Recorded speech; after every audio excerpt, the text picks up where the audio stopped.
in 2003 and Padma Vibhushan in 2018. In the year 1982, he was instrumental in reviving the traditional Ramayana recitation in the Malayalam month of Karkadakam among the ordinary families of Kerala. In 1993, he was invited to give lectures on Swami Vivekananda in Chicago, New York, and London.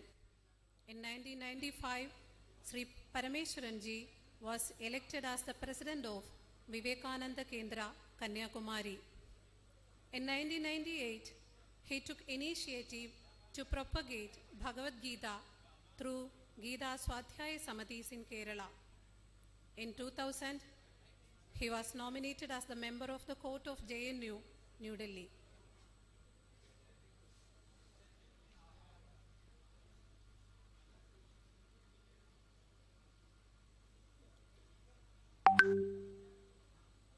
Bharatiya Vichara Kendram, which was established in 1982 as a center of advanced research and studies aiming at national reconstruction, is headquartered in Thiruvanathapuram.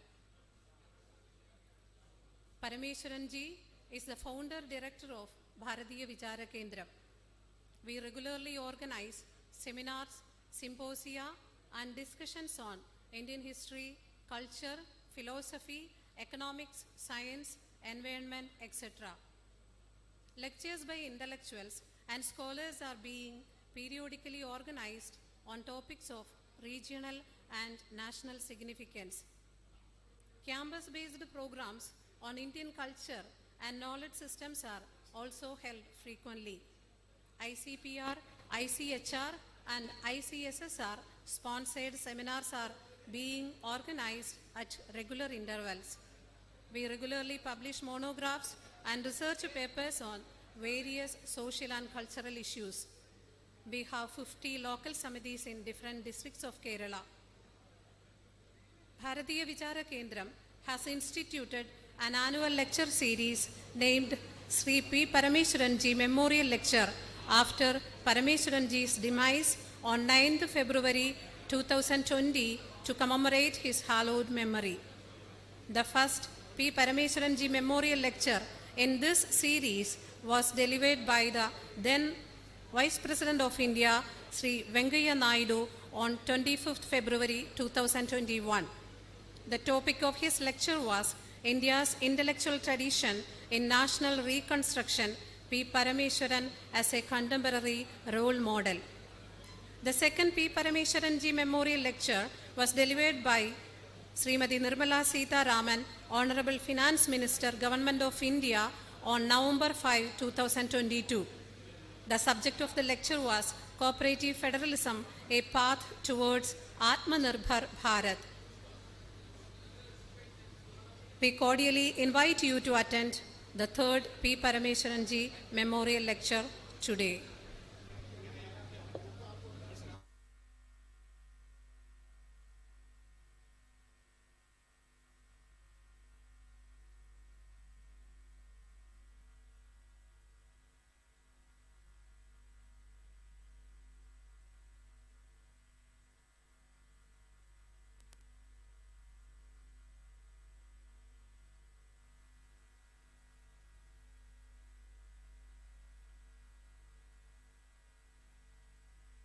Bharatiya Vichara കേന്ദ്രം ഡയറക്ടറും കന്യാകുമാരി വിവേകാനന്ദ കേന്ദ്രം president P പരമേശ്വരന്റെ ഓർമ്മയ്ക്കായാണ് Parameshwarji സ്മാരക പ്രഭാഷണം സംഘടിപ്പിക്കുന്നത്. പ്രഥമ പരമേശ്വർജി സ്മാരക പ്രഭാഷണം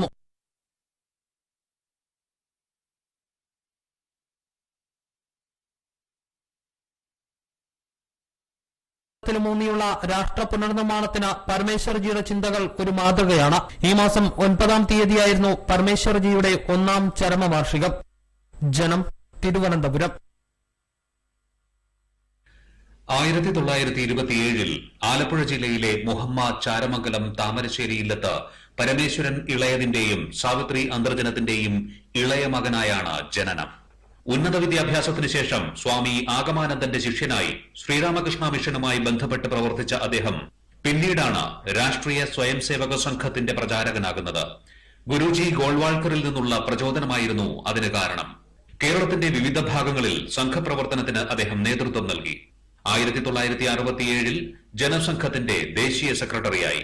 പിന്നീട് അഖിലേന്ത്യാ ഉപാധ്യക്ഷനായിരിക്കെ അടിയന്തരാവസ്ഥയ്ക്കെതിരെ പ്രക്ഷോഭം നയിച്ചതിന് മിസ തടവുകാരനായി 16 മാസം ജയിൽവാസം അനുഷ്ഠിച്ചു. ഡൽഹി കേന്ദ്രമായി പ്രവർത്തിച്ചിരുന്ന ദീനദയാൽ ഇൻസ്റ്റിറ്റ്യൂട്ടിലെ 3 വർഷത്തെ പ്രവർത്തനത്തിന് ശേഷം പ്രവർത്തന മേഖല 1980 കേരളത്തിലേക്ക് മാറ്റി. 1982 ഭാരതീയ ദർശനത്തിന്റെ ആഴം പകർന്നു നൽകാനായി വിചാരകേന്ദ്രം സ്ഥാപിക്കുന്നത്.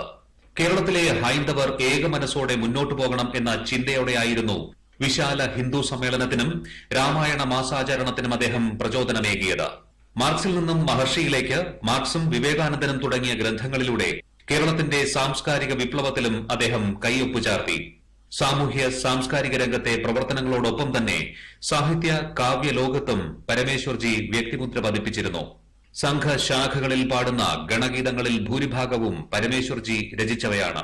പേടിയെത്തിയ അധികാര രാഷ്ട്രീയത്തോട് ഒഴിഞ്ഞുനിന്ന് ലാളിത്യത്തിന്റെ വഴി സ്വീകരിച്ച പി പരമേശ്വരന്റേത് സന്യാസതുല്യ ജീവിതമായിരുന്നു. ന്യൂസ് ഡെസ്ക്, ജനം.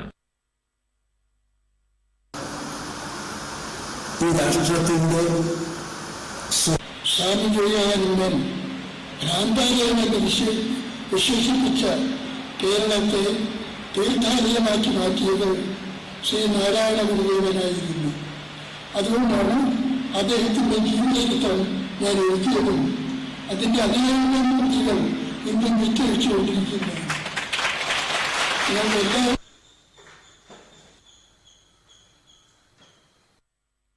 സംഘജീവിതത്തിന്റെ നവതിയിലെത്തിയ ഹൈന്ദവ ദാർശനിക ചിന്തകൻ പത്മവിഭൂഷൺ പി പരമേശ്വരന്റെ ജീവിതം അബ്രപാളികളിൽ പകർത്തിയെഴുതുമ്പോൾ അത് കേരള ചരിത്രത്തിലെ എഴുതപ്പെടാത്ത ഏടുകളുടെ പുനർവതരണമാകുമെന്നതിൽ സംശയമില്ല. അത്രയേറെയുണ്ട് കേരളത്തിന്റെ രാഷ്ട്രീയ സാമൂഹ്യ വളർച്ചയിലും ഭാരതീയ ചിന്താധാരയിലും പി പരമേശ്വരൻ എന്ന പരമേശ്വർജിയുടെ സംഭാവനകൾ. രാഷ്ട്രീയയുദ്ധം കൽപ്പിച്ച കാലത്ത് നിന്നും കേരളത്തിലെ രാഷ്ട്രീയ സാമൂഹ്യ സാംസ്കാരിക രംഗങ്ങളുടെ മുഖ്യധാരയിലേക്ക് സംഘപ്രസ്ഥാനങ്ങളെ വളർത്തിയെടുത്തതും സമാനതകളില്ലാത്ത നേതൃപാഠവും പി പരമേശ്വരന് മാത്രം അവകാശപ്പെട്ടതാവും. സമഗ്രവും വൈവിധ്യപൂർണവുമായ ആ ജീവിതത്തിന് രാഷ്ട്രം രണ്ടാമത്തെ ഏറ്റവും ഉയർന്ന സിവിലിയൻ ബഹുമതിയും നൽകി.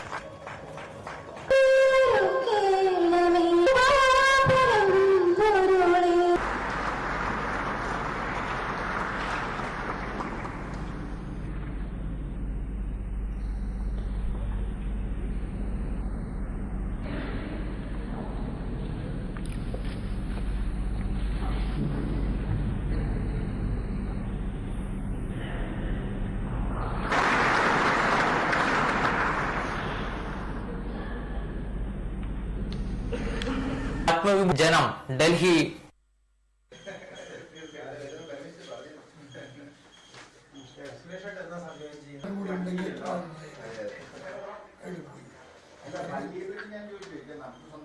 കന്യാകുമാരി വിവേകാനന്ദ കേന്ദ്രത്തിന് ഗാന്ധി പീസ് പുരസ്കാരം രാഷ്ട്രപതിയിൽ നിന്ന് കഴിഞ്ഞ ദിവസം ഡൽഹിയിൽ വെച്ച് സ്വീകരിച്ചു.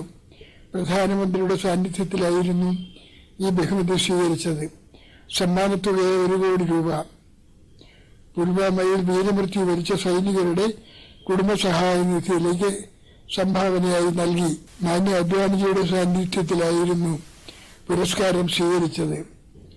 അതിൽ എനിക്ക് അതിയായ സന്തോഷവും കൃതജ്ഞതയും ഉണ്ട്.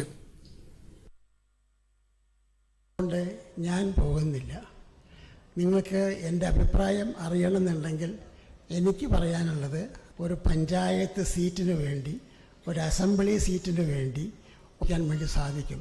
അങ്ങനെയുള്ളതായ ഒരു വെല്ലുവിളി നേരിടുന്നതായിട്ടുള്ള അവർ അധികാരത്തിൽ വന്ന ശേഷം ഹിന്ദുത്വ ശക്തികൾ, അത് വിദ്യാർത്ഥികളാവട്ടെ, സ്ത്രീകളാവട്ടെ, പാവപ്പെട്ട കുടുംബത്തിൽപ്പെട്ട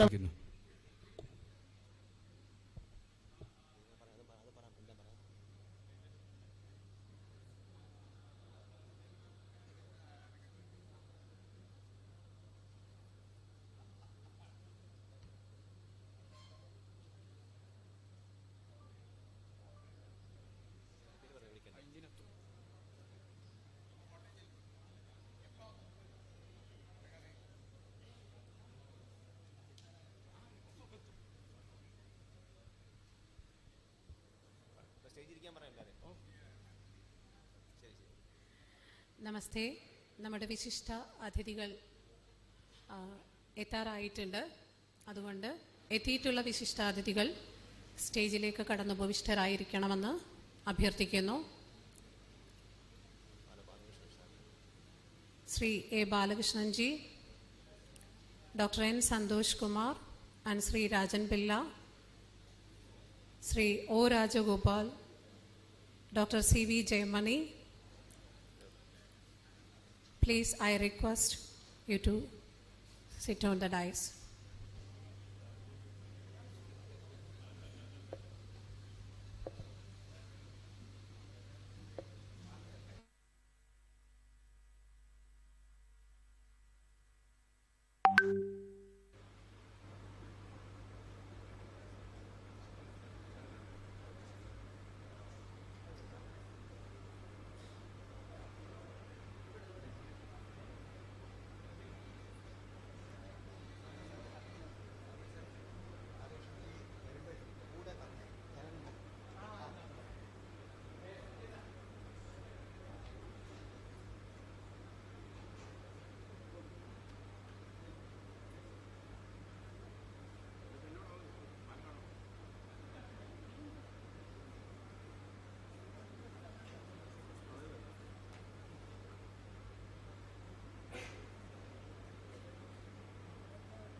ശ്രീ പി പരമേശ്വരൻജി, കാവിയുടുക്കാത്ത സന്യാസി എന്നാണ് സ്വാമി ചിന്മയാനന്ദൻ പരമേശ്വർജിയെ വിശേഷിപ്പിച്ചത്. ആചാര്യതുല്യമായ മർത്യജീവിതം നയിച്ച് ജീവിതത്തിൻ്റെ അരങ്ങൊഴിയുമ്പോൾ പരമേശ്വർജി അവിസ്മരണീയനാകുന്നത് നിലപാടുകളിലെ സത്യസന്ധത കൊണ്ടും ജീവിതത്തിലെ ലാളിത്യം കൊണ്ടുമാണ്. രാഷ്ട്രീയ രംഗത്തായാലും സംവാദത്തിൻ്റെയും സമന്വയത്തിൻ്റെയും സാന്നിധ്യമായിരുന്നു പരമേശ്വർജി. ജീവിതത്തിലെ എളിമയും നിലപാടുകളിലെ അചഞ്ചലതയും അദ്ദേഹത്തെ ആദരണീയനാക്കി. ദാർശനികൻ, ബുദ്ധിജീവി, കവി, ചിന്തകൻ, അതുല്യനായ സംഘാടകൻ എന്നിങ്ങനെ വിശേഷണങ്ങളേറെയുണ്ട് പരമേശ്വർജിക്ക്. ചേർത്തലയിലെ സ്കൂളിൽ പഠിക്കുമ്പോൾ കവിതാ മത്സരത്തിൽ പരമേശ്വർജി 1-ാം സ്ഥാനം നേടിയപ്പോൾ രണ്ടാമനായത് വയലാർ രാമവർമ്മയായിരുന്നു. കവിത്വത്തിൻ്റെ പതാക സംഘടനയ്ക്കു കീഴിൽ കെട്ടിയില്ലായിരുന്നുവെങ്കിൽ കേരളത്തിനൊരു മഹാകവിയെ കിട്ടുമായിരുന്നു എന്നു പറഞ്ഞത് കവി വിഷ്ണുനാരായണൻ നമ്പൂതിരിയാണ്. വയലാർ കാവ്യദേവതയെ സ്വീകരിച്ചു, ഞാൻ രാഷ്ട്രദേവതയെയും എന്ന് വിനയാന്വിതനായ പരമേശ്വരൻജി പറഞ്ഞു. ഒരിടത്തും ഒന്നാമനാകാൻ ശ്രമിച്ചില്ല. ശ്രീരാമകൃഷ്ണ മഠത്തിൻ്റെ പ്രവർത്തനങ്ങളിൽ ആകൃഷ്ടനായി ഇന്ത്യ മുഴുവൻ സഞ്ചരിച്ച അദ്ദേഹം വൈജ്ഞാനിക മേഖലയിൽ ഭാരതീയ ദർശനത്തിൻ്റെ പ്രകാശം പരത്താനാണ് ശ്രമിച്ചത്. അധികാരത്തിൻ്റെ പടവുകളിൽ നിന്നും പാർലമെന്ററി മോഹങ്ങളിൽ നിന്നും അകന്നു നടന്നത് ഈ വിചാരധാരയ്ക്ക് വേണ്ടിയായിരുന്നു. അക്ഷരങ്ങൾ കാവൽ നിന്ന ഒറ്റമുറി ജീവിതത്തിൽ പരമേശ്വർജി എന്നും സംതൃപ്തനായിരുന്നു. ജനസംഘം BJPയിലേക്ക് ചുവടുവെച്ചപ്പോൾ ദീനദയാൽ ഇൻസ്റ്റിറ്റ്യൂട്ടിൻ്റെ ഡയറക്ടർ പദവിയിലേക്ക് സ്വയം മാറി അറിവിൻ്റെ ഉപാസകനായി. 1982 വിജയദശമി ദിനത്തിൽ ഭാരതീയ വിചാര കേന്ദ്രത്തിന് രൂപം നൽകി കേരളത്തിലേക്ക് മടങ്ങിയെത്തിയ പരമേശ്വർജിക്ക് പാർട്ടി കേന്ദ്ര നേതൃത്വം ആദ്യം വാഗ്ദാനം ചെയ്തത് MP പദവിയാണ്. പിന്നീട് വാജ്പേയി മന്ത്രിസഭയിൽ കേന്ദ്രമന്ത്രിസ്ഥാനവും. രണ്ടും സ്നേഹപുരസരം നിരസിക്കാൻ അദ്ദേഹത്തിന് വലിയ ആലോചനയൊന്നും വേണ്ടി വന്നില്ല. കണക്കുകളൊന്നും സൂക്ഷിച്ചു വെക്കാത്ത പരമേശ്വർജിയുടെ നവതി ആഘോഷിക്കാൻ ഒരുങ്ങിയവരോട് 2 വരി കവിതയാണ് അദ്ദേഹം ആദ്യം ചൊല്ലിയത്. ഭൂവിൽ പിറന്ന നാളല്ല, താൻ ആരെന്ന് നേരറിയുന്ന നാളാണ് പിറന്നാൾ. ഭാരതീയ ദർശനത്തിലൂന്നിയ ദേശീയത എന്ന സ്വാമി വിവേകാനന്ദന്റെ ചിന്താധാര മുറുകെ പിടിച്ചു പരമേശ്വർജി. കേരളത്തിൽ പ്രസ്ഥാനത്തിനു വേരോട്ടമുണ്ടാക്കാൻ അദ്ദേഹം ഓടി നടന്നു. ജനസംഘത്തിൻ്റെ ദേശീയ സമ്മേളനം നടത്താൻ തക്ക രീതിയിൽ സംഘടനയെ വളർത്തി. വായനയും ചിന്തയും പ്രവർത്തനത്തിന് അടിത്തറയാക്കണമെന്ന് നിഷ്കർഷിച്ച നേതാവായിരുന്നു പരമേശ്വർജി. ശങ്കര പരമേശ്വര സംവാദം എന്ന പേരിൽ പ്രശസ്തമായ EMS P പരമേശ്വരൻ സംവാദം കേരളത്തിൻ്റെ ബൗദ്ധിക ജീവിതത്തിലെ സചേതനമായ ഏടാണ്. നിലപാടുകളോട് വിയോജിക്കുമ്പോഴും P പരമേശ്വരൻ എതിരാളികൾക്ക് പോലും സ്വീകാര്യനായത് ആ വാക്കുകളുടെ ഉറപ്പുകൊണ്ടാണ്.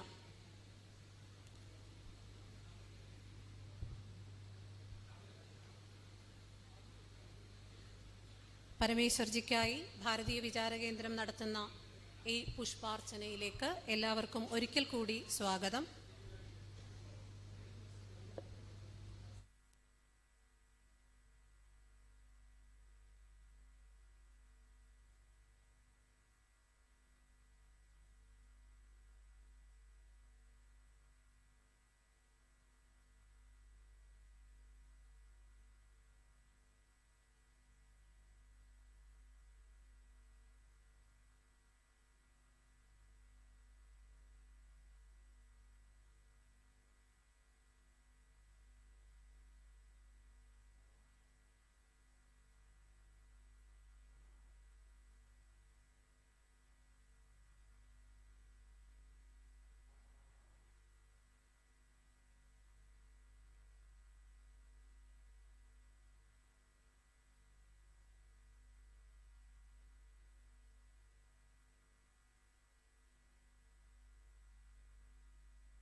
പരമേശ്വർജിയുടെ ചിത്രത്തിന് മുന്നിൽ പുഷ്പാർച്ചനയ്ക്ക് ശേഷം ഓണറബിൾ മിനിസ്റ്റർ സ്റ്റേജിലേക്ക് വരുന്നതായിരിക്കും.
Today, we have gathered here for remembering the great soul Swargiya Parameswaranji.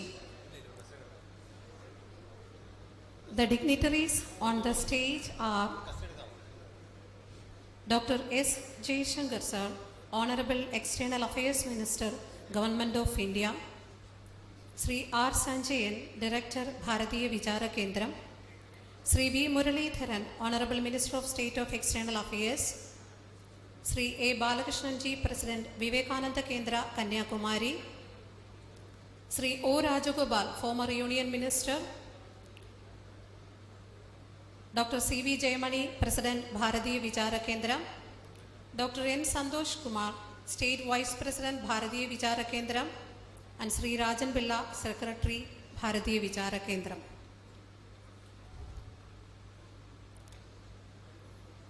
Let us begin by seeking the blessings of Goddess Saraswati, respecting our rich tradition and system. I request Mr. Manakad Goben for the Saraswati Vandana. He is a professional singer in Kerala.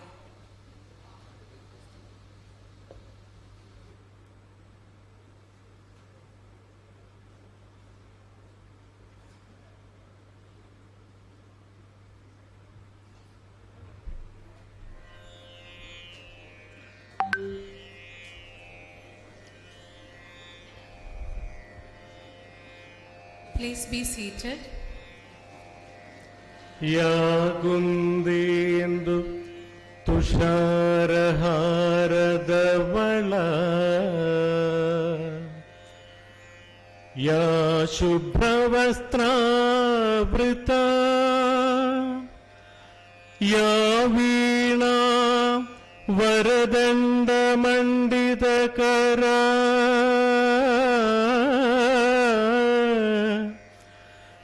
या श्वेत पद्मासना या ब्रह्माच्युत शंकर प्रभृतिभिर्देवै सदा पूजिता सा मां पातु सरस्वती भगवती निशेषजाढ्यापः श्रीमहासरस्वत्यै नमो नमः.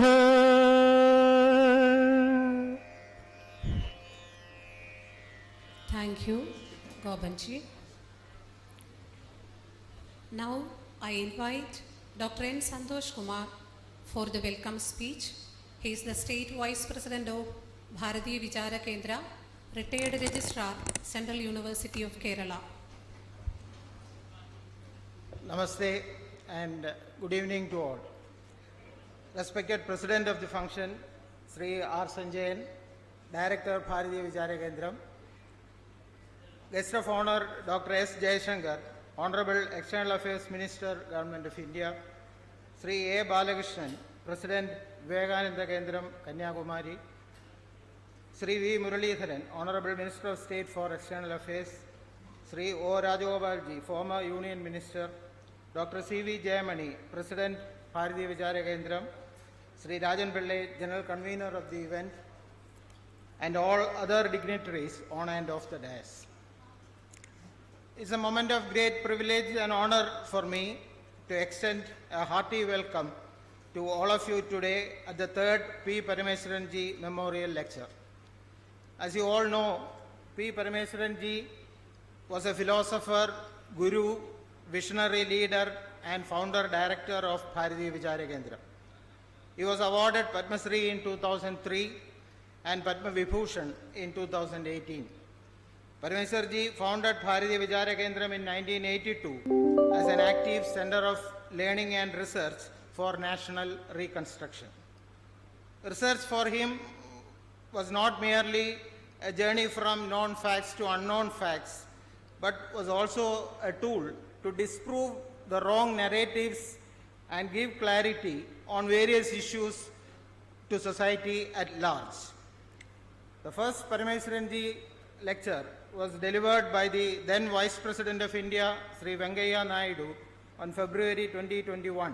And second lecture in the series was delivered by Srimati Nirmala Sitharamanji, Honorable Finance Minister, on November 2022.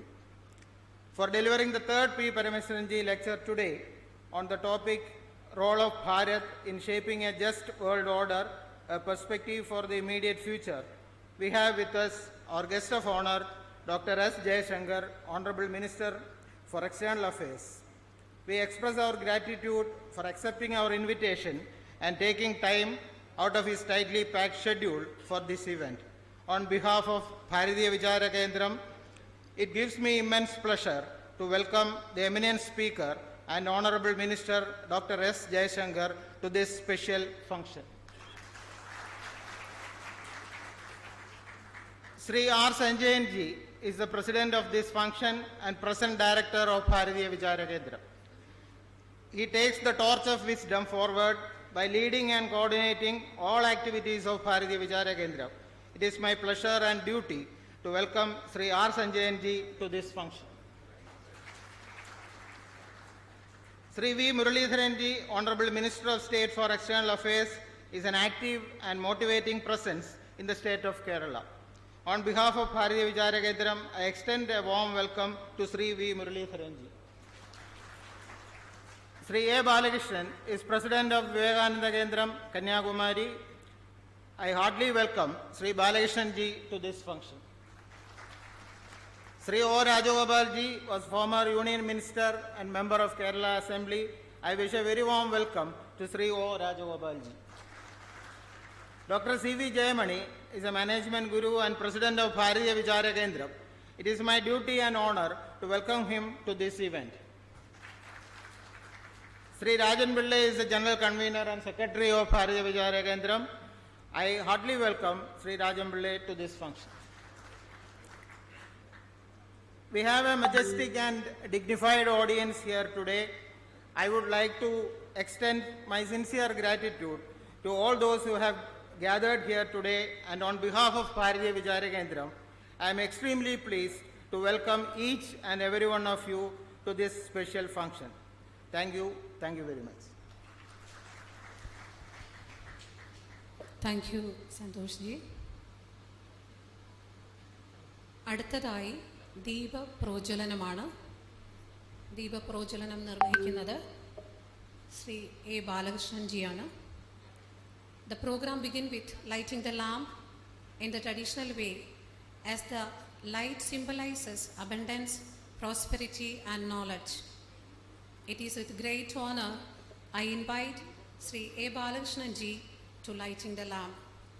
Balakrishnan Ji is the current president of Vivekananda Kendra, Kanyakumari. He associated with Vivekananda Kendra from its very beginning as a trained Jeevanvrati. He received training directly from Eknath Ranade Ji itself.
Thank you, Balakrishnan ji and all the dignitaries. Now, I like to call upon stage our Guru, our mentor, our guide, Sri R. Sanjayan ji, for delivering the presidential address. മുതിർന്ന സംഘപ്രചാരകൻ, ചിന്തകൻ, പ്രഭാഷകൻ, രാഷ്ട്രതന്ത്രജ്ഞൻ എന്നീ നിലകളിൽ സാംസ്കാരിക രംഗത്ത് നിറഞ്ഞു നിൽക്കുന്ന വ്യക്തിത്വം ഇപ്പോൾ ഭാരതീയ വിചാരകേന്ദ്രം ഡയറക്ടറായിട്ട് സേവനമനുഷ്ഠിക്കുന്നു.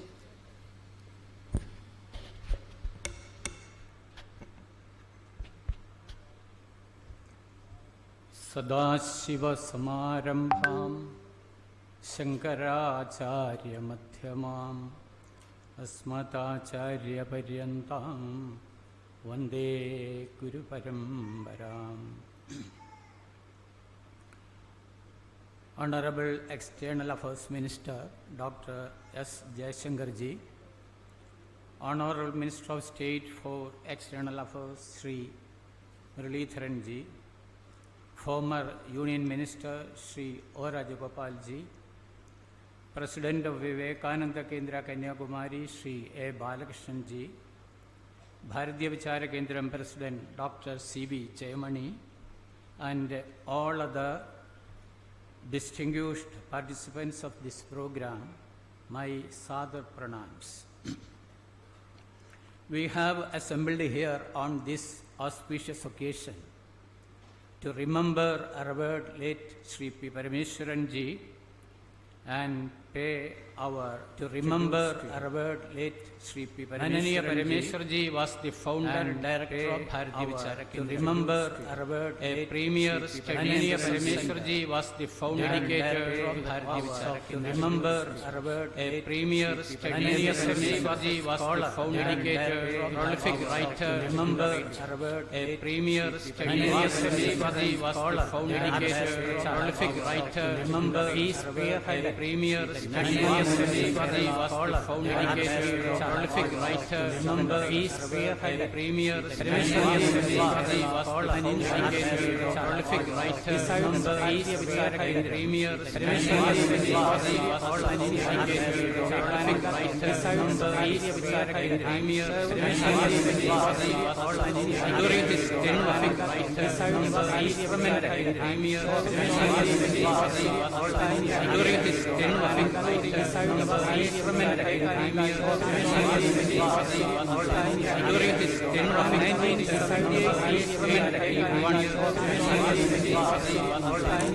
his he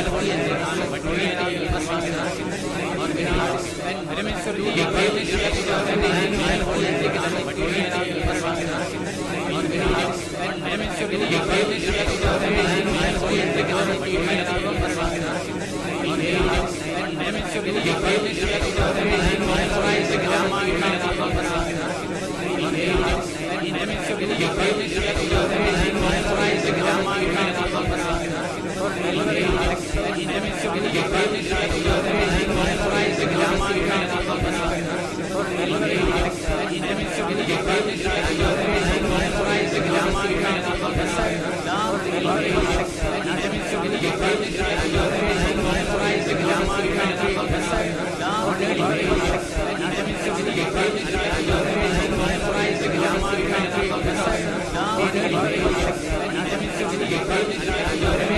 his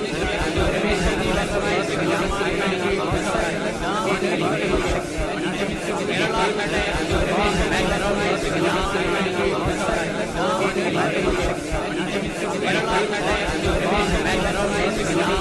served as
Swami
I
Bharatiya my ministerial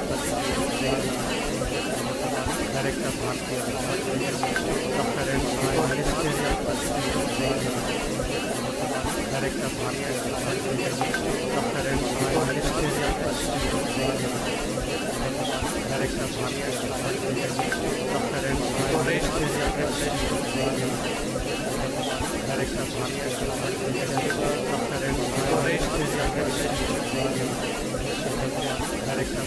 Dr. N. My ministerial Director Bharatiya Dr. N. My ministerial Director Bharatiya thanking you for Dr. N. My ministerial Director Bharatiya thanking you for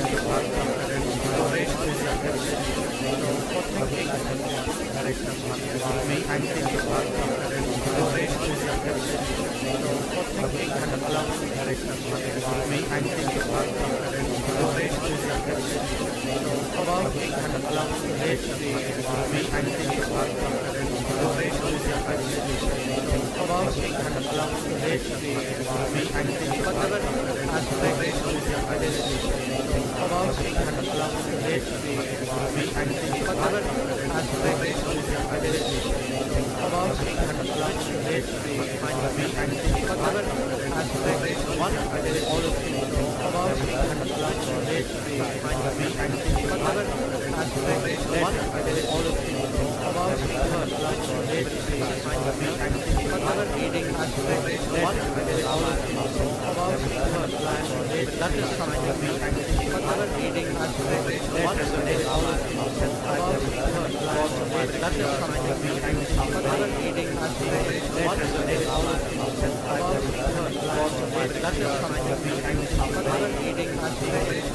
Dr. N.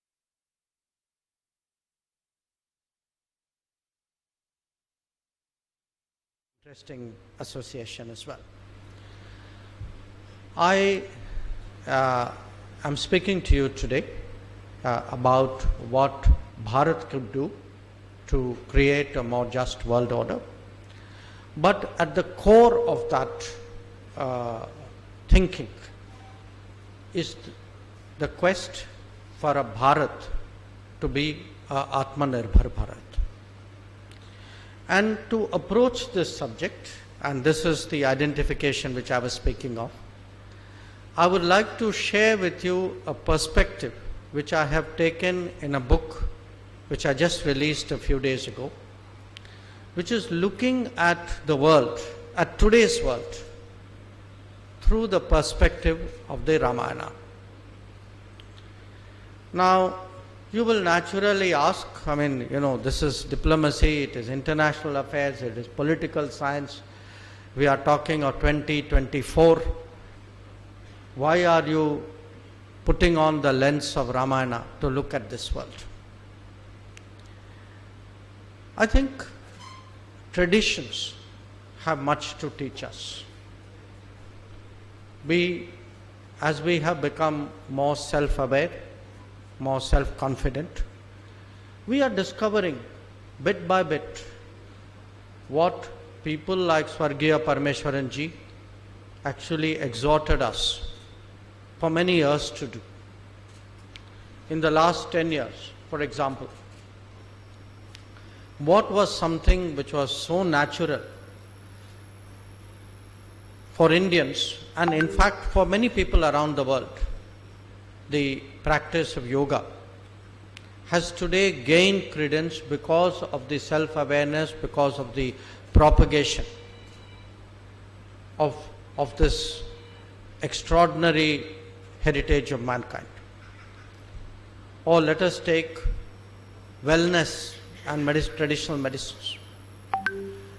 Especially during COVID, we found that a lot of people wanted to find solutions, wanted to take precautions which would enable them to face the prospect of COVID with a degree of confidence. And it's to me very significant that very recently, just a few years ago, the WHO decided at the instance of our Prime Minister to establish the Global Center of Excellence on Traditional Medicine in India. I'll give you a third example, and this is an example of the year 2023.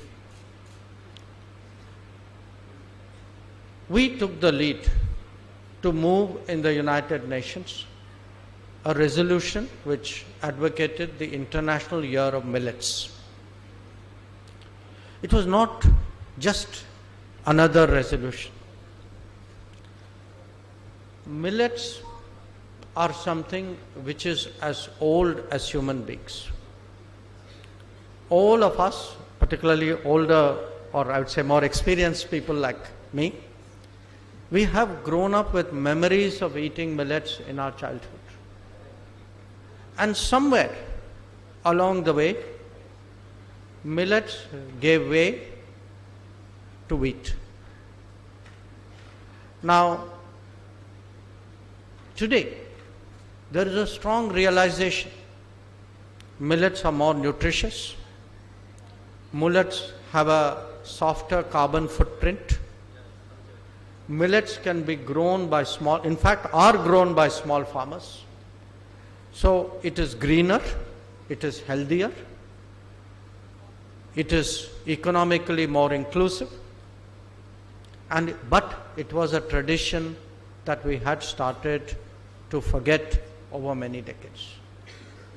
So my first point I make to you, which is why I chose the perspective of Ramayana, is the value of traditions.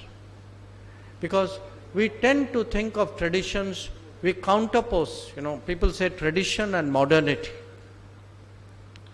To approach modernity without a sense of tradition is to say, I've forgotten who I am, but I think I know what I want to be.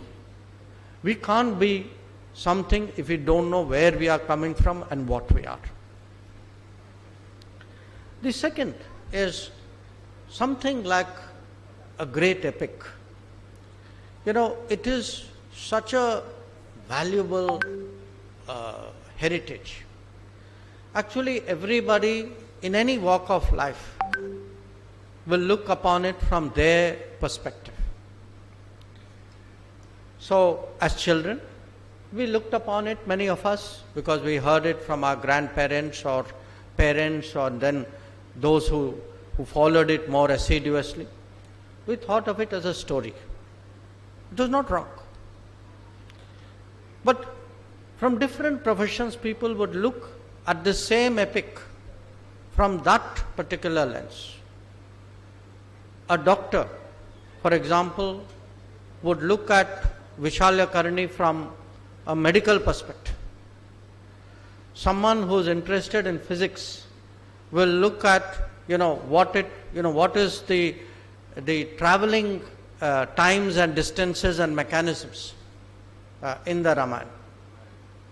I look from the perspective of a diplomat, of a politician, as someone who has spent a life in negotiating, in shaping choices, in making choices. And I can tell you that there's a lot in the Ramayana from which we can learn. And finally, as I said, in an era of globalization, for me, looking through the lens of our history, our tradition, our culture, gives me a solid foundation with which we approach the world. Because there is a narrative out there. In fact, there's not only a narrative there, that narrative has here also. That we are all the same. That history, traditions don't matter. That is something ignorant, that is something we should forget. When someone tells you that everybody is the same, let me tell you, this is a new form of domination.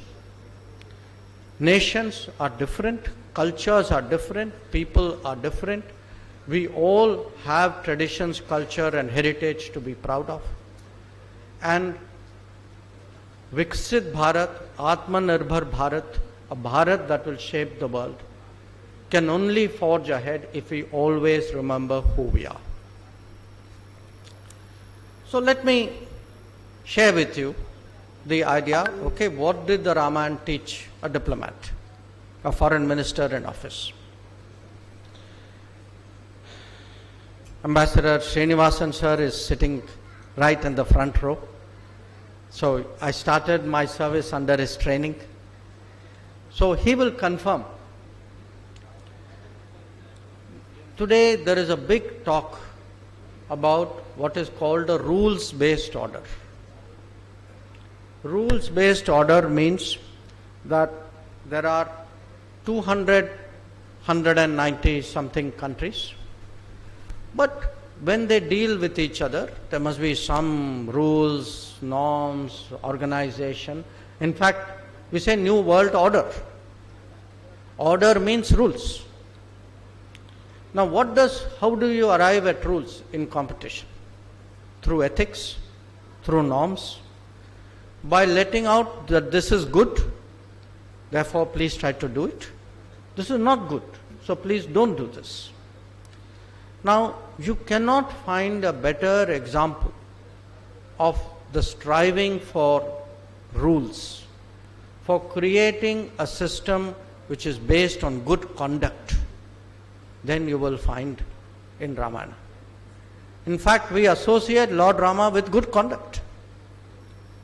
So, what was a person's conduct in a rules-based order should also be a nation's conduct. So, you might say, okay, maybe our foreign minister suddenly has got very principled and he's forgotten very basics of statecraft. You know, in statecraft, you deal with very tough people, not always nice people, not always ethical people. So, I want to make an important point here. Ethics and principles should be the norm. But if you follow the norm, sometimes when a situation requires, divergences are accepted. So even in the Ramayana, that there would be occasions when Rama would have, let us say, conducted himself in a manner in which there could be a debate. But in the totality of things, we looked at him from the overall conduct. And I would say even today for states, for a nation like India, if we do the right thing with the world, most of the time, ideally all the time, but sometimes if some situation demands, believe me, the world will understand. So let me give you another example of international relations. After all, what is the story of Ramayana? That he acquires skills. He's tested. The big test is bending the bow. That is exactly what happens to nations when nations rise. Let us look at our own country. You know, by having a strong economy, we pass a test. By carrying out nuclear test and developing a nuclear arsenal, we pass another test. It is like stringing a bow. It may be a nuclear bow, but it is a bow. It may be a technology test. We may be tested like Rama was tested by Parshuram. So we may be tested in other situations. Nations can be tested by their neighbors. So how a nation will always rise through a series of tests, just like great people in human history have risen. But nations don't only rise for themselves, they also rise for common good. So if you look, Rama, for example, goes to forests because rishis, their penance, their prayers are interrupted by demons, by asuras. Today, people will use these words. They will say global good, global commons. Countries should do for the world. It is conceptually not that different. But let us look at how the Ramayana itself unfolds. What does Rama need? He needs a Lakshmana. Yeah. I mean, without a Lakshmana, because a a Lakshmana can, when situation demands, can make your resolve firmer. When situation demands and Lord Rama is angry, he can cool him down. He did that with Varuna when Rama got angry. He strengthened his resolve when Sita was first abducted by Bharat. So, for every country, we need solid, almost brother-like friends. That the more friends you have, the more people who will go through the journey of ascending the international order, the stronger you are. But it's not enough to have just a limited circle. Eventually, when Rama ends up at the shores of India and looks at Lanka, he has created a coalition. The Vanara Sena is with him. He has loyal people like Jatayu who will give up their lives for him. So think about it in international relations. To have a Lakshmana, to have a Vanara Sena, to have a Jatayu, these are great benefits for a nation. And great benefits to those who have been tested and those who are today rising in the world. Now, as you all know, I've spent my whole life as a diplomat till I became a minister, and that too I ended up as a minister of diplomacy. And when I look at Ramayana, I see some great diplomats there. The one which all of you know is, of course, Hanuman. And this story we know from childhood, how he went there, how he conducted himself, how he got information, how he made very good assessments. Remember, it was Hanuman's assessment of Vibhishana which actually influenced Rama to accept him when he crossed over sides. But there are other diplomats. Angad is a great diplomat because he was given a different mission. He was told to go very firmly, present himself before Ravana, create doubt in Ravana's mind. Diplomats are very good at doing that also. Or I give you another example. Angad's mother, Tara. That when Sugriva forgets what his obligations are to Ram and Lakshman, it is actually, and Lakshman comes very angry, it is actually Tara who manages him and very tactfully persuades him to accept the I would say, lack of discipline in Sugriva.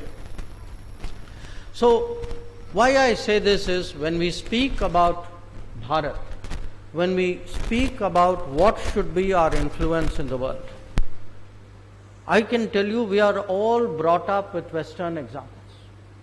People will say, this Metternich is a great diplomat, Machiavelli was a great teacher, Henry Kissinger, they were all great. I'm not disputing it. But I think sometimes, there is we today, if part of our confidence should be to look at our own homes, at our own traditions, at our own examples. And I can tell you, if I take these examples and talk to you about foreign policy, you are all more likely to understand what I am saying than if I give you some complicated thing from American history or European history. Now, I spoke about diplomacy. Let me give you an example of the opposite. What happens when nations or people get very arrogant, when they become very complacent, when they believe we are so strong that nobody can defeat us. This is what happened to Ravana. that Ravana got a boon saying nobody could defeat him except human beings because he thought they don't matter. If you look today at the history of the world, big powers have been brought down or have been contested by people who they thought, oh, these people don't matter. So again, one is to understand what is happening in the world, but one is also even for ourselves. Always keep in mind, have the humility, have the understanding and appreciation of the world if you are to rise. And of course, since we speak today of Bharat, of Vikasit Bharat, of entering an Amrit Kal, I think a big part of it is also discovering our own strength. And discovering our own strength, because that is what has happened in the last 10 years. If 10 years ago, somebody has said that the biggest thing in our lives will happen, the worst thing in our lives would happen, which was the COVID. COVID came, it was called once in a century, because something like this happened 100 years ago. And, it is only a few years now, few months now since it has diluted in our lives. If at that time somebody would have predicted that India would be the one country which will deal with COVID, which will produce its vaccines, which will invent its vaccines, which will give vaccines to 100 other countries, and which after COVID, when the entire global economy is down, will grow between 6.5% and 7%. None of us would have believed ourselves if he had said that. So, if again, today we have had a great space success. But before Aditya, we had Chandrayaan. The impact Chandrayaan has made in the world, and especially, the countries of Asia, Africa, Latin America, is tremendous. Because for them, it is India actually discovering its talent, its skills, its capabilities. When I go abroad, the maximum number of questions I get is not about our politics. It is not even about our economy. It is not about our national security. Most people abroad are very fascinated by how India has embraced digital technology. That for them, Aadhaar, Jan Dhan Yojana, the fact that we are able to do this massive delivery of benefits to people on a scale where every program is the size of the population of a country, sometimes the population of a continent. They marvel at it. And because many of them have the same problem. I went to an Arab country and they actually used exactly that word, saying we have big leakage. Because when we try to give benefits to people, a lot of it disappears on the way. It was part of our history. Today it doesn't happen. But because it doesn't happen, let us not take it for natural that it was something which was bound to happen. It has happened because we had the vision, we had the commitment, and we have embraced technology as part of good governance. So discovering your strength is part of how to shape the world. And the example of discovering strength is, of course, again Hanuman. Because Hanuman was cursed to be forgetful, and it is only when he is in divine service that what is his true strength, even he himself realizes. So I shared a lot of this because all of us know Ramayana better than we know any other, I would say, story in our lives. And these examples should set us thinking from our own heritage, our own culture, how do we look at the world, how do we assess the risks, how do we make the choices, what do we do to shape the world order. But to understand what to shape and how to shape, let me also share with you how does the world look at us today. And this actually is the subject of the book which I have just written, which is Why Bharat Matters. Now, I am going to give you very practical examples. Just a few months ago, we had the G20 summit in New Delhi. Frankly speaking, most people expected that we would not succeed. Most nations expected, but even in India, there were people who felt that we would not be able to bring everybody together and produce something serious and substantial and unanimous in the G20. Now, we not only did that, but we did two other very important things. We were able to fulfill a long-standing promise to the African Union that we will make them members of the G20. And I can tell you this was a promise.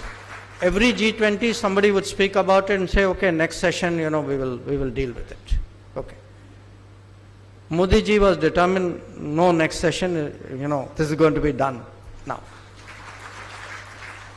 The other was actually the views of, the interests of the developing countries, what we call the global south. We were the first country who actually got 125 nations of the global south, and before the G20 began, said, let us sit down and discuss what are your problems so that we can take this into the G20. And at the end of the G20, we also went back to the 125 countries and said, by the way, in that year, this is what we promised you and this is what we have been able to deliver. So, when it comes today, when we speak about Bharat, for the world, they see, first of all, how we have done in G20. Then they look at another area, another region, which is today very much a debate. Sometimes there's a lot of tension there, a lot of contestation there. This is the region called the Indo-Pacific. It is a region east of India, from the Indian Ocean all the way across the Pacific till the shores of western shores of America. Now, there are 4 countries who felt that we should come together because our interests are very similar and we should work together. And these 4 countries, India, America, Japan and Australia, they are known as the Quad. Now, we tried to do this the first time in the year 2007. And some others were not so happy with it. Okay. So, at that time, we had a situation, we took a decision in our national interest, other people were not happy, so we walked back, we pulled back on our decision. Now, other people continue to be unhappy with what we have done. The difference between 2007 and 2017 is, this time we don't walk back. That we have a clear sense what is in India's interest, what is in global interest. If we have to do it and we have to manage the unhappiness of others, we manage it. Now, those are not the only people unhappy. There are some other people also who are unhappy. They were unhappy that there is a conflict going on in Ukraine, and this conflict has put a lot of pressure on, especially on oil, on energy, on, to some extent, on food, on fertilizers. So, we were under great pressure not to buy oil from Russia. Now, if you look at it logically, suppose India had not bought oil from Russia, what would have happened? The same oil from the Gulf, from the Middle East, we would have also gone after it, Europeans would have also gone after it, other countries would have gone. So, Russia would be sitting with oil that nobody is buying, and all of us will be paying much more for a limited supply of oil. So, first of all, this would have been bad diplomacy. it would have been bad economics, but most of all, it would have been bad for all of us. That when you go to the petrol pump, you would have discovered what would have been the cost if India had yielded to the pressure not to buy oil from Russia. So I put it to you that whether it is bringing people together, whether it is bridging the way we bridged, the West and the East on G20, whether it is standing up to pressure on Quad or standing up to pressure on oil. And the interesting thing on oil was the people who told us not to buy oil were themselves buying oil. But their view was, we are different. See, you are there, we are here. So their job is to give the advice. Our job, they thought, was to listen to that advice.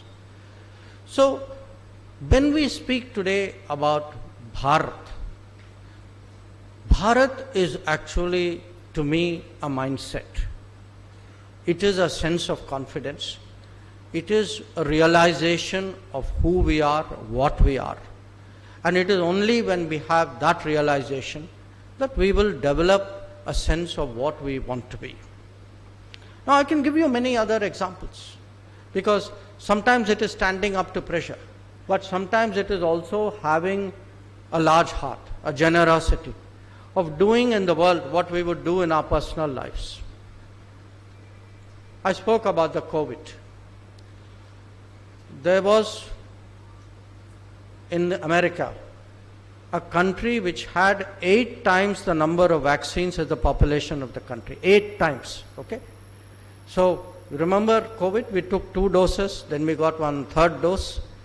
8 times, which means 8 doses. Now, nobody takes 8 doses. Next to it were small countries, low income, who did not even see 1 vial of vaccines. Countries in the Caribbean, in South America, in Central America and Pacific, many of them, the first vaccines they got was from India. And I can tell you, sometimes, bad experiences, COVID, we all try to forget COVID, because it's in human nature, you want to put it behind you. But even till late last year when I was traveling, complete strangers, people who have nothing to do with politics, they would come up to me. And in fact, I had this experience, I think, in the Dominican Republic. Sometimes even language, I really don't follow Spanish. They would make some indication with their hand and say, thank you for the vaccine. So they were making a Modi ji indication. So it is very, we have to understand today what our generosity has done. The fact that we are still doing our own vaccination. It was not that we said, okay, we will finish and then give you. We were doing our own, but we were willing to share. This is also today part of how the world order will be shaped by us. And there can be worries, the world is today worrying about debt. The world is worrying about connectivity, because many countries, have been given loans which get them very deep into debt. Many countries are put on a connectivity chain which is not in their own interest, but which is driven by a different agenda. So a country which does things for the world, a country which stands up on difficult issues, a country which is able to bring people together, which is, as I said, if you have to have a principled approach, which is willing to say things sometimes which somebody has to say. I think these are all the way by which Bharat is shaping the world. Now, we are shaping the world through these policies abroad. I think we all need to also realize we are shaping the world through what we are doing in India every day. The first example I already gave you, which is how our digital delivery is today, other countries are absolutely fascinated by this. That because they all have the same problem. They have a problem today, they saw that from the COVID time that many of them did not have certificates. They all gave paper certificates. Even developed countries gave paper certificates. But if you look at daily life, the fact today that we are able to give direct benefits, that we can transfer money without leakage, that we are able to give food to beneficiaries, 80 crores every month, that we are able to give 4 crore houses through Awas Yojana to people who need houses. The fact that we are today trying to connect every house to piped water through Jal Jeevan Mission, or that we know which are the houses, which are the villages which don't have electricity connection. What do we do? That so many people today have come on insurance. All these has happened because today we have a digital network and we are using, in a sense, digital governance. And our digital governance is the most important example that we are setting to the world.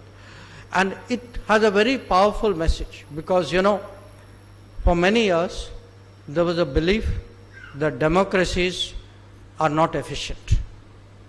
So one of the, promises, self-promise, which Prime Minister Modi made to himself very early when he became Prime Minister, was to show under his administration that democracies can deliver. And today, 10 years from now, we are seeing actually how democracies can deliver. There are other ways too, where the world is looking at us. As you know, there is a big concern that too much of the world economy is dependent on, a few countries. That there's too much manufacturing in very limited regions. Now, this is a problem because we saw during COVID if something happens or if the supply chains somewhere get cut.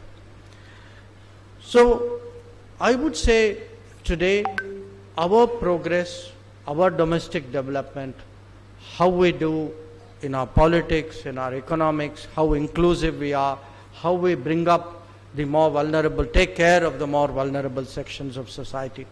I think all of this makes a difference.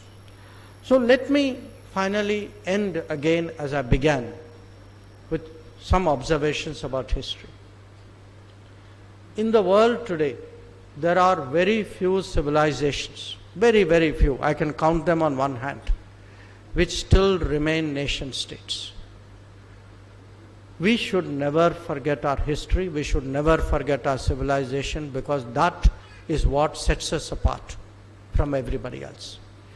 And to do that, we ourselves should take much more interest in our cultural influence and footprint in the world. It could be in the East, if you go to Cambodia or Indonesia or Bali, Vietnam, you can see all the way up to the east coast of China. You can see our historical footprints. That, there are Angkor Wat, everybody knows. There is a very famous place called Mison. There are Shaivite temples which are more 1,000 years old out there. But equally to the west. I am in Kerala. I know how strong your relationship is with the Gulf. But I think you should also be aware how old your relationship is with the Gulf. That for thousands of years, actually people have traded. This is one of the most natural. Wind blew, they came this way. Wind blew that way, you went this way. So if you look today at what we are doing with the Gulf, yes, I know for 40 years, there was actually political distancing while people tried to get other benefits. But today, these are parts of our history that we need to reclaim. So, whether we look at our recent performance, at some of the examples I gave you, or we study what has happened over 10 years, we see how much. I was yesterday in Kathmandu, and I handed over the there's a university library in the biggest university of Kathmandu, Thiruvanathapuram University, which was part of our commitment which we gave for earthquake reconstruction. Today our neighbors feel more secure because there is an India. People have seen during COVID. Sri Lanka saw it during its economic crisis. The IMF was still debating what to do. We were the people who acted. So our neighbors trust us. The region beyond today has respect for us. Much of the world today looks at how India is progressing. They look at our achievements from CoWIN and Covaxin to 5G to Chandrayaan. And I can tell you, the world is actually today getting ready for us. It is we who have to make that effort to actually prepare for a bigger role. And to do that, we must do it with a sense of historical and civilizational responsibility. So once again, I thank the Mancham for giving me the privilege to share some of the thoughts with you. And thank you very much for listening to me.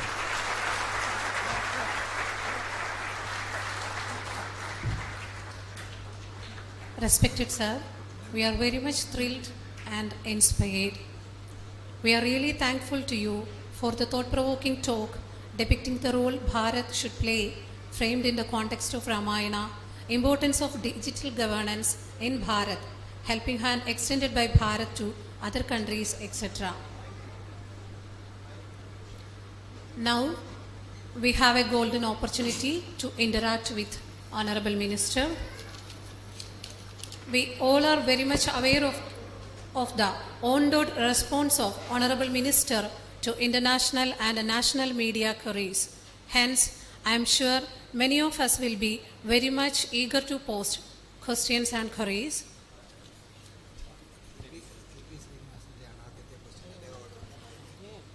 Let us start by inviting Dr. T.P. Srinivasan, IFS, former ambassador, by posting his thoughts or queries.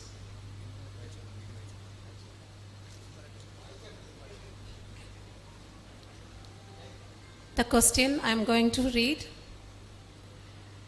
I commend your efforts to shape a just new world order, but in the present chaotic situation where every country is hedging, it will be very difficult for us to find enough building blocks for a new world order.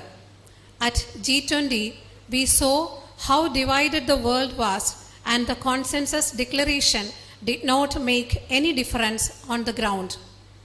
We are groping in the dark like a child looking for the missing blocks of a jigsaw puzzle. Perhaps we should focus on the resolving conflicts and establishing peace. Building a new world order can follow when every country earns for peace. India will have a role in a more stable world. In the meantime, we should focus on safeguarding our interests far and wide. Yes, sir. Sir, please. I have listened to him for so many years with great respect, so how can I possibly question it? But I want to say, I think the G20 did make a big difference. And in fact, it made such a big difference that the UN Secretary General actually personally thanked me for it, and I'll tell you where it made a difference. In the G20, because of the Ukraine conflict, other problems were completely put on the side. So if you looked at the problems of Africa, of Asia, of Latin America, these were problems of debt, of finance. They were not able to trade. Their inflation rates were high. Fuel costs were high, because not everybody managed it the way we did. So if I were to pick 2-3 real practical outcomes of G20, one of them was that we actually decided on a series of steps by which the World Bank will very substantially move towards increasing its lending. Number two, we were able to bring attention back on the sustainable development goals, which have fallen very much behind in the rest of the world. Number 3 was actually we set the stage for what thereafter happened in COP28 in terms of green development. And I would say even on Ukraine itself, see the fact that everybody compromised, how at the end of the day, how do you build an order? You build an order by different people making some adjustments to their positions. So I would say it does count, but I do accept the basic point you have made that the world is very, very disturbed. We are continue to be very worried about what is happening in the Middle East, the concerns that this could escalate, what that would mean. But the best we can do is to prepare. And we can prepare in different ways. I mean, if you see the last 10 years, where it is crisis situation, it is because we are prepared, we are able to send in the Air Force and the airlines and activate the embassy and bring back our people whenever they are in danger. Or you can prepare the way it happened during COVID, where, Murliji and I during COVID, when everything else was shut down, we were the only 2 ministers, I think, who were traveling to the Gulf because Prime Minister Modi used his personal equation with the rulers of the Gulf, saying, please look after the Indian community. And in fact, if you saw, compared to many other communities, we were the best treated during the Gulf. So, world order has many little blocks, big blocks, activities, preparations. We are doing our best.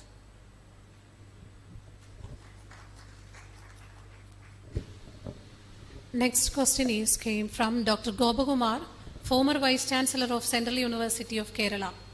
The question is, we have ambitions to re-emerge as Vishwaguru in the 21st century.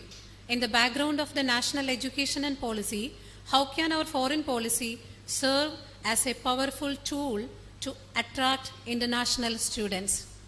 Sorry, I missed that. In the absence of what policy? Education policy. In the background of national education policy. Sure. I think this is a change which is ready to happen. It has not happened in the manner, in a very significant way yet. It's very important that our university, because we are today establishing many educational institutions at a very rapid rate. In fact, I read somewhere that every day in our country, every day 2 new colleges are opening. Now, that's a very good thing. But what happens is not all colleges, for example, have the same standard. So, how do we today improve standards?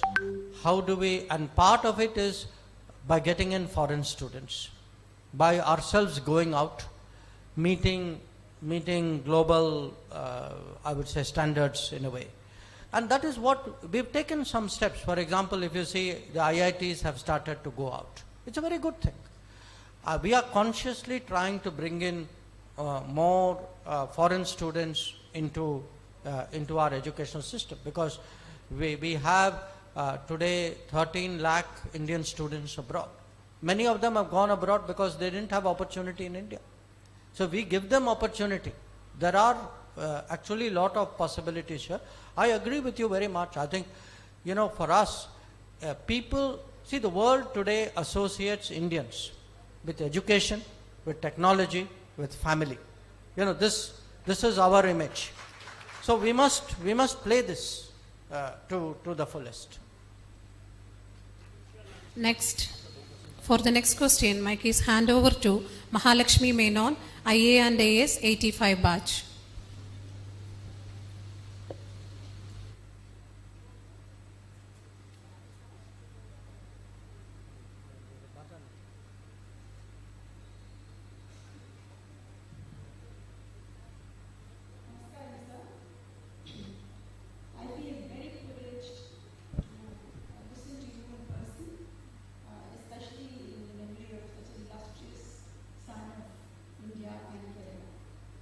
My name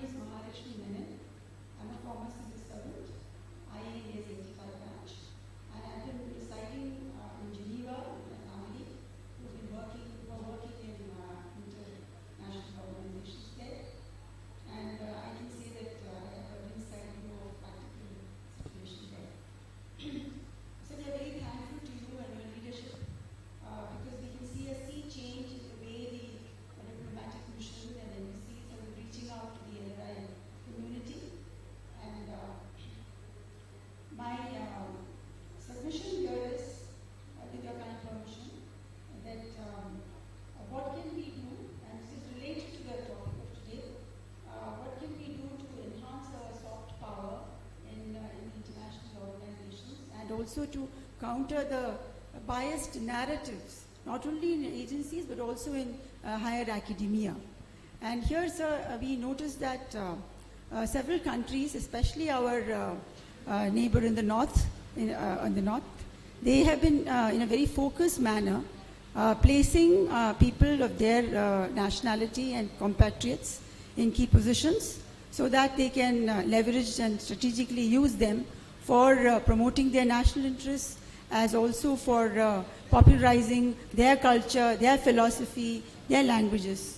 So my humble question to you is, sir, what can we do to similarly, or in our own way, harness our competitive advantages, that is our human resources, and to assist Indians and people of Indian origin in position so that they can help us to forward and advance our initiatives, sir? You know, I think in a way, please, in a way, your own question has part of the answer. And part of the answer is we have to do it our way. Because some countries, you know, the government does everything. The government pushes everything. The government controls everything. We are not like that. So, you know, one of the very interesting points which Prime Minister Modi makes, he said because of the colonial era, we sometimes think government is not part of us. You know, somebody is, we the society, the people, we are different, government is different. And in fact, if you look in the last 10 years, that is the gap, that is the gulf which he has been trying to close. But it's relevant to your question. I think in our case, one in terms of people joining international organizations, I totally agree with you. I think more people they are, the better for us, because we have seen, you know, it's natural when Indians have influence or position, they try to in some way do something for India. But finally, it is actually our civil society, it is our organizations, it could be political, it could be NGO, but it is society which, you know, that's why, as I said, if you ask me what is the image of the world about India, the world naturally thinks of India more in terms of people, of, as I said, education. You know, India, you say that for them, and India means the face of somebody. You know, they put a experience. So I would say, as a society, we need to organize ourselves, we need to motivate ourselves, we need to spread that self-awareness, and we need to be active across the world. That it should, you know, what we do should not be restricted to our national borders. Today, all of us travel. We have different ways by which, you know, we can influence other countries. I think we should collectively do that. Next question, Dr. P. Sugita. Ma'am, I Namaskaram. request you to please stick on the question. Namaskaram, sir. In your speech, you have referred about millet versus meat. I am very interested to hear this reference from you. And my doubt is it possible to connect this reference to our economy related to agriculture and industry, or abundance economy and opulence economy, or something related to our culture? What do you mean by this millet versus meat? That's all. You know, when I spoke, it was very interesting. I have one cabinet colleague from Gujarat, not Narendra Modi ji, another cabinet colleague. So he actually told me something very interesting. He said till late 60s, he said in his hometown, he had never seen wheat. Because, and you know, when he was talking, I was also thinking to myself, okay, when I went and stayed with my grandparents, and my grandparents, one set lived in Chennai, one lived in Bengaluru. What did they eat? What was in their daily food? Now, I'm not saying, I'm not anti-wheat, but I am, the point which we made in promotion of millets is millets require less water. They grow in arid land. It is grown by a small farmer who consumes it and throws away what he doesn't consume or gives it in the neighborhood. Till recently, there was no value add. Nobody did anything with that millet. Now, look what has happened after 1 year. Okay, 1 year of Prime Minister Modi telling everybody, saying, look at millets, it is important. Every G20 meeting, by the way, we gave everybody a millet meal, every one of the G20s. Now, I see how it is happening in your daily life. Look at the next flight, okay? You look what any of the airlines will serve you today, the snack they will give you. I guarantee you one of them will be millet. We have heard of cornflakes, okay? Everybody ate cornflakes. Today you get millet flakes, you get millet biscuits. Look at that value add. And remember, by doing all of this, who are you benefiting? You are benefiting that small farmer in an arid patch whose product was actually neglected by us. Now here's the really interesting bit. My biggest, most sympathetic audience for millets is actually in Africa. Every African country, Murliji is in charge of Africa, he will tell you, if you go to an African country, they will give you millets and say, this is our grain, maybe you don't know it. We all know it. It's just somewhere in the back of our memory. So if we actually today, when I say we are an example to the world, we use the word guru sometimes very lightly. A guru sets an example. Guru not only does teaching. If we can actually today show the world that we can make an enormous difference with millets, I can tell you very many countries will follow us in this regard, and it is greener.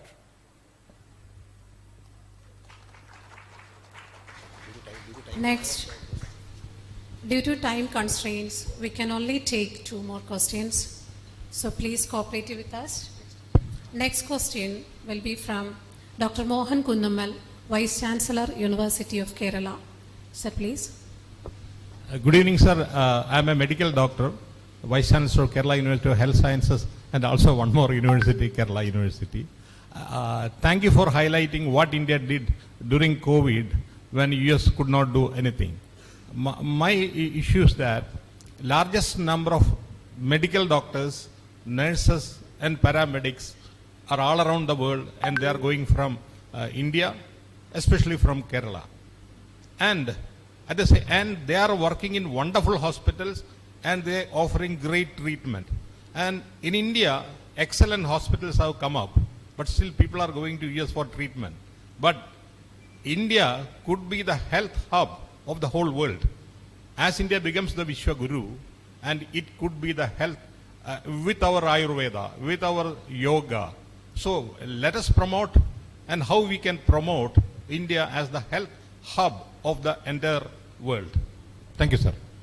I may have misheard your question, your observation, but it was not the US which was sitting on those vaccines. In fact, I would say America went out of its way to help us. At that time, there was a law in America that until they have finished their own requirements, they cannot export out. Prime Minister asked me to sit with our vaccine producers. We made a list, a 450-page dossier, which I personally took to White House. And actually, Americans gave us a lot of the ingredients for the vaccines. It was another country in that continent, which I will not name. But with geography options being quite small, you can figure that out. But your question about, medical facilities. See, today there is a demographic dividend in many countries. There's a demographic challenge. We are going to, if you ask me in the next 10 years, what are 2 or 3 factors which will actually completely change the world? I would say one clearly is technology, especially artificial intelligence. Number 2 will be climate. But number 3 will be demography. And maybe in demography may not be number 3, maybe number 2 or 1. There are countries whose demographic decline is not going like this, it is going like this. And so across the world today, there is a growing interest in what you call a global workplace. That countries want talent, skills to go in and out. If you see international professions, see merchant shipping, see air crews, okay, see hotel staff. Across the world today, you will see this change of demographics happening. So, one side, to our own people, there is an opportunity. But on the other side, we have to see that opportunity should not be at the cost of, in a way, losing us, our own capabilities. I am very confident that as our health sector picks up, we already get a lot of health tourism.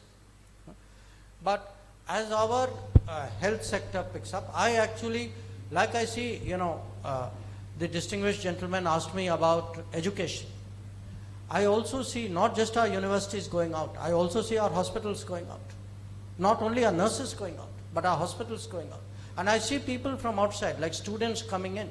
People for medical requirements would come in. So I would say to anybody in the medical industry, please invest in your industry. It has a great short-term future.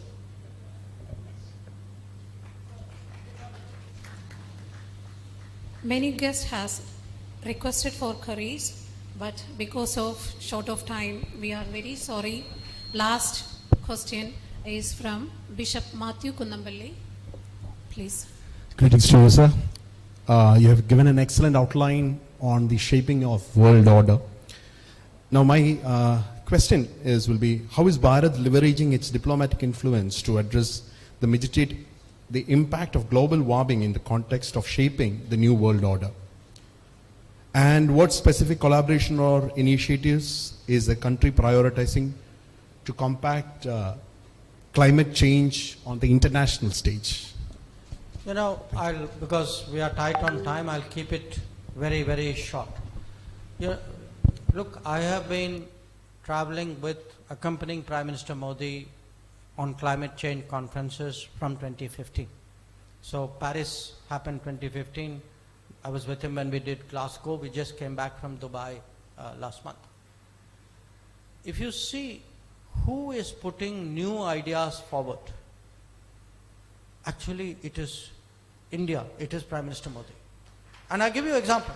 I'm not just praising him for nothing. We suggested, everybody said, we must do solar alliance. Okay, we do solar energy.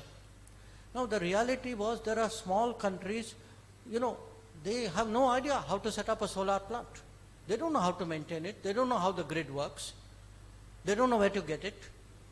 So Prime Minister suggested, let us create an international solar alliance. Today I have more than 100 members. I'll give you a second example. We are all affected by climate change. We have seen even in Kerala, there's flooding, there is all sorts of unseasonal events. If you do not build for disaster, that is, the nature, your building codes are different, your roads are different, the way you construct is different. The global, I would say, initiative for disaster resilience, again, Prime Minister Modi proposed it in the UN. Now I'll give you a third one, very imaginative one. We all want clean energy, but the sun is not shining 24 hours, but it's shining 24 hours somewhere in the world. So Prime Minister had this idea, which is now countries are seriously interested, which is wherever the sun is shining, you produce energy there and you create a global grid by which that energy moves to wherever there is consumption. Now, this may look like a science fiction idea, but in reality, actually today, people are looking at it as a very, very serious thing. So this is like at a conceptual level. One answer I gave was the millet solution. That if we, just so that people have an idea what I'm talking about. Roughly, we produce about 95 million metric tons of wheat every year. Okay, that's our rough estimate. we were producing, till the millet mission started, 17 to 18 million, that is 20% of it, was millets. Imagine if that 20% was 40%. And imagine the climate impact it has, the water table impact it has. So it's a very, and then he has this idea which I think a lot of young people have taken to, what he calls mission life. That's, again, we say, we are the people, there's a government will solve the problem. His idea is, let's do a life mission, each one of us. And he gives this example, it's such a basic example that you change when you just reflect on it for a minute. He says people go to a gym, okay? Why do you go to a gym? To stay fit. What will you do? You will take a car, you will reach the gym, you will then take a lift, you will go up the gym, and then you will run on a treadmill, saying, that is keeping me fitter. Now, if in his view, instead of taking a car, you had taken a bicycle, if you had walked the staircase, half your treadmill time is already done. So, I'm giving you, it's like food wastage. It is using LED bulbs. Each one of these, they may be small changes. But sir, big things happen with small things. And to me, this idea that somebody will come and solve climate change. Again, I go back to it. Part of being, Atmanirbhar, part of having that mindset. We have to be part of it. Others can't solve our problems. We have to solve it ourselves.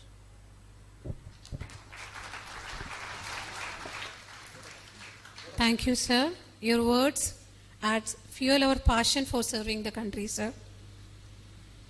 Next event is vote of thanks. I call upon Sri V. Rajan Pilla, Secretary, Bharatiya Vichara Kendram, to offer the vote of thanks.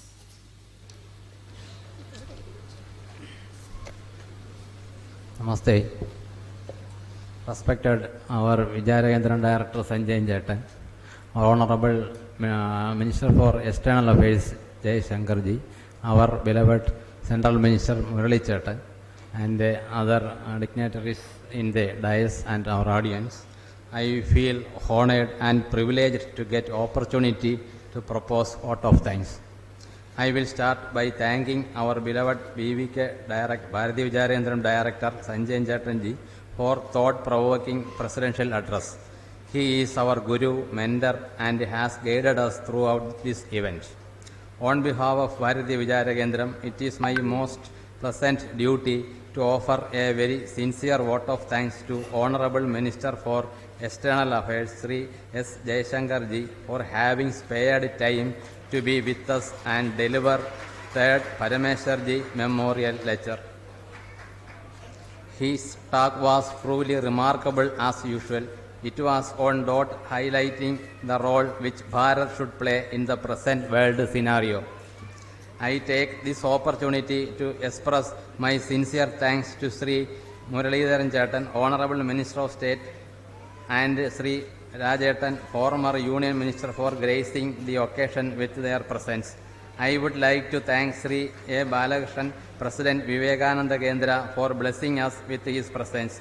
I am also thankful to Dr. C.V. Jayamani, President Bharatiya Vichara Kendram, for his valuable guidance and support for conduct of the function. My thanks also to Dr. N. Santosh Kumar, State Vice President Bharatiya Vichara Kendram, for his welcome address. I would like to thank all our honored guests for their presence and participation today. Finally, let me also thank entire team of Bharatiya Vichara Kendra for their tireless effort to make this function grand success. Thank you. Jai Bharat.